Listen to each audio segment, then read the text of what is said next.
Polepšia si ministri, premiér aj prezident. Uťahovanie opaskov sa našich politikov zatiaľ nedotkne. Vďaka automatu v zákone by napríklad hlava štátu mala ponovom zarábať vyše 18 000 eur každý mesiac. Podrobnejšie sa na platy našich volených zástupcov pozrel Viktor Serebriakov. Zhruba 7 000 eur mesačne. Toľko by mali od apríla dostávať poslanci parlamentu, ktorí od začiatku roka strávili v rokovacej sále 4 dni. Súčasťou sumy sú aj paušálne náhrady, z ktorých sa neplatia dane a odvody. A k tomu ďalšie 4 000 na asistentov. Prilepšia si aj členovia vlády. Ministri mesačne zhruba o 300 eur. Plat premiéra už tento rok presiahne 12 000.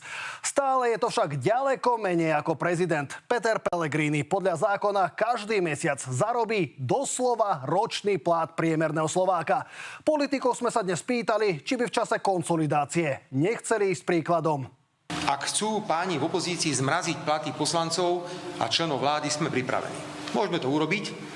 Je to pinac, je to prd do stromovky. Hovoril ešte pred pol rokom Robert Fico. Uťahovanie vlastných opaskov sa však do konsolidačného balíka nikdy nedostalo. A napriek diere v štátnej pokladnici na zvýšenie platov pôjdu podľa odhadov ďalšie 2 milióny eur. Ja nechcem sa ani rozčuľovať nad tým, ani nič, ale to je nesprávne. Ono by bolo v poriadku, keby zvyšujú dôchodky. Je to nekorektné voči nám, tým, ktorí pracujú a musíme takisto chodiť do zahraničia. Aké platy by ste dali im? Figu robia, figu dostane. Poslanci sa zmrazeniu platov nebránia. Je to však ako začarovaný kruh. Opozícia neverí, že ich návrh prejde. Z koalície to zas zatiaľ nikto nenavrhol. Myslím si, že to nie je šťastné. Vlastne vláda konsoliduje na všetkom možnom, len nie na sebe. Nevidím v tom žiaden problém. To nehovoríte o sume 200 eur. Absolútna nehoráznosť a je to nenažranosť, keď v tomto idú pokračovať aj v tomto roku. V tejto chvíli sa nedá s tým nič robiť, lebo zákon to zrejme takto upravuje.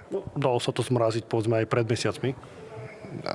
Stále sa to dá? Keď príde takýto návrh, tak sa podľa toho zariadíme. Keď sa zhodneme na tom, že neporastú, tak budem hlasovať za. Ako vážne to vládni politici myslia so zmrazením svojich platov, budú môcť dokázať už čoskoro v rokovacej sále. Opoziční Matovičovci už príslušný zákon predložili do parlamentu. V tomto sa ukážu, či iba vedia vyťahovať peniaze ľuďom z peňaženiek a sebe zvyšovať platy, alebo vedia ukázať, že si vedia aj sami sebe znižiť plat. Musí prísť k dohode na poslaneckom grémiu. Je to na rozhodnutí politickom. Váš osobný názor, čisto gesto teraz v časoch? Je to možné. Viktor Serebriakov, televízia Markíza.